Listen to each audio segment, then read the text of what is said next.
Hello and welcome to today's trailer breakdown of the Avatar The Last Airbender teaser trailer that was released by Netflix a while ago. I actually live reacted to the trailer, so if you haven't seen that, you can go back to that video.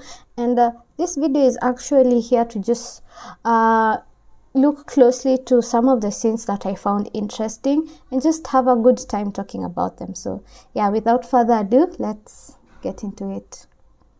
Start by playing the trailer all over again.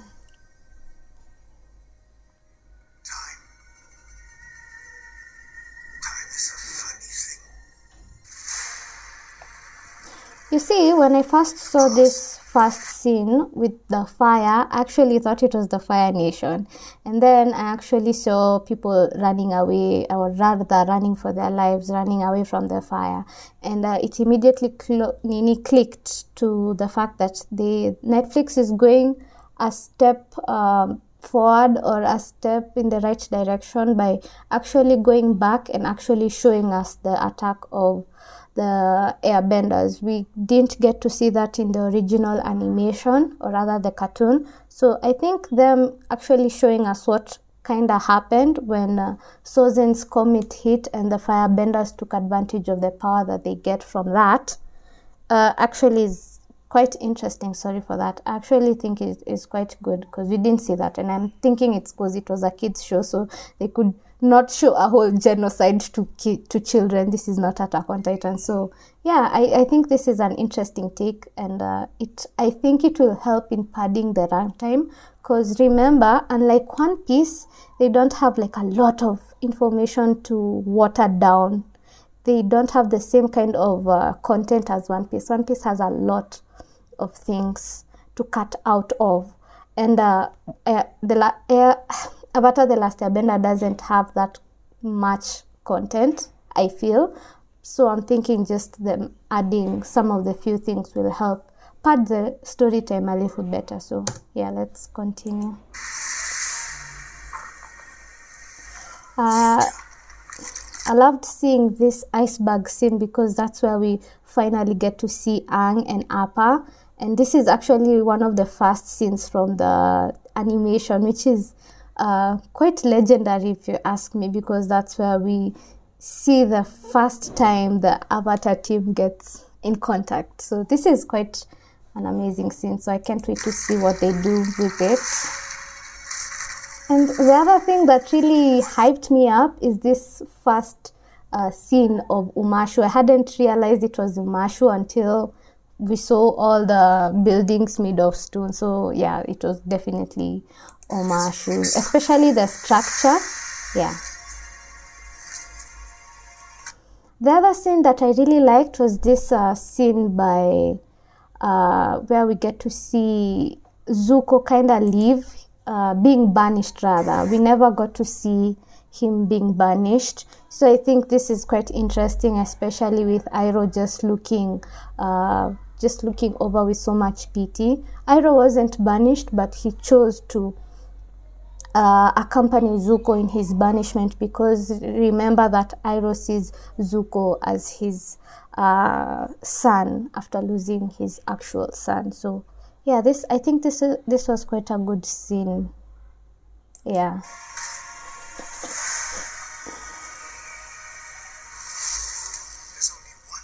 We also get to see Ozai. Okay, I don't know. I feel like what made Ozai really ominous in the last animation was that we never knew who he was. He was just a figure that represented fear. We never saw him in the first season, during actually the last episode when Ozai was addressing Azula. We only got to see like his backside, I think part of his head and part of his clothing. So we never really got to see him. We just knew of how horrible he was.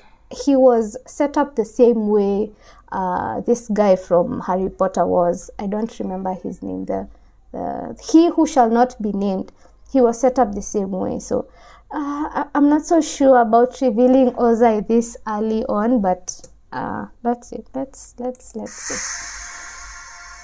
Suki, seeing Suki was fun also. And the Kyoshi Warriors.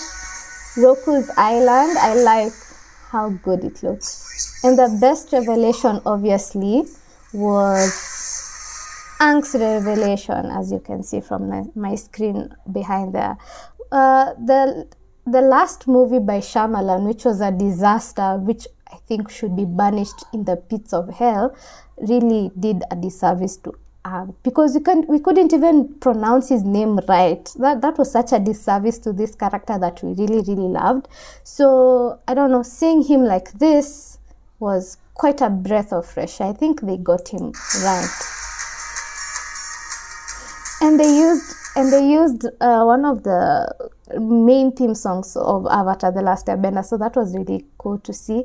And then we get to see the Agni Kai between Zuko and his father, which we got to see in season 2 in the Zuko alone episode, where he was alone, where we actually got to see what actually happened for him to be banished.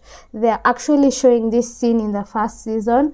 I don't know how I feel about that, but as I said, I think they need to pad the runtime, because Netflix right now is doing 8 episodes, 1 hour long episodes for most of the animation. Look at what they did with One Piece, and also look at what they did with Blue Samurai. So I think that's why they're adding this kind of information here and there. So yeah. We also get to, let me go back kidogo, we also get to see, who is her name? Azula for the first time also, which I think is interesting. We got to see Azula right at the very end of season 1, when she was summoned by Ozai, Fire Lord Ozai, to go after the brother. So yeah,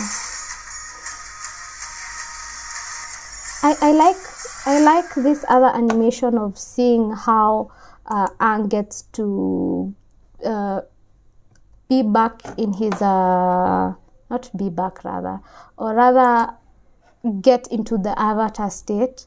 I think that was very, very cool, seeing his tattoos light up. So that's really cool.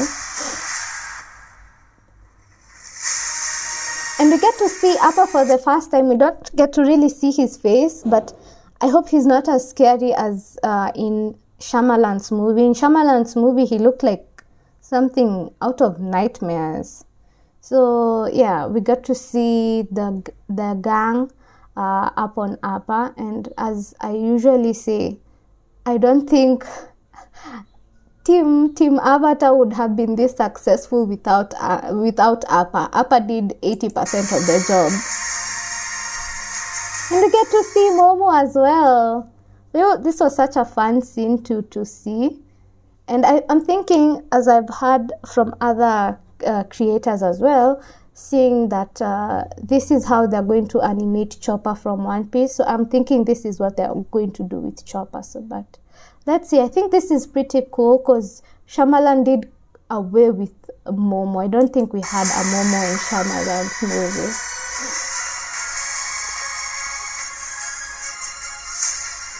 And then we get to see the various signs for the different bender countries, and the release date. So February 22nd is going to be the date, which I am pretty stoked about. In my head, I didn't know why I thought Avatar: The Last Airbender was going to release this year, but I'm thinking they spaced them out because they wanted One Piece to have its time, and also Avatar: The Last Airbender to also have his time. So I'm pretty excited about this, and I think the reason why Avatar: The Last Airbender has been received like this is, first of all, it presented itself very well in its teaser trailer, and also it's running on the success of One Piece. One Piece was the unexpected success, and people are basing that success on also this success. But the thing that I am most concerned about is that with the difference between One Piece and Avatar: The Last Airbender is that One Piece, the original creator order, is part and parcel of everything that is done on One Piece. But with Avatar: The Last Airbender, if you can remember, the original creators, Brian and I've forgotten the other one, they actually parted ways with Netflix, saying they had creative differences. So I don't know. I think that is the main concern for me. I think the casting was done right, especially Ang's casting. We hope that this Ang is going to capture the animations Ang, because the other one was the other one was insufferable. But I don't blame the actor, I blame the director.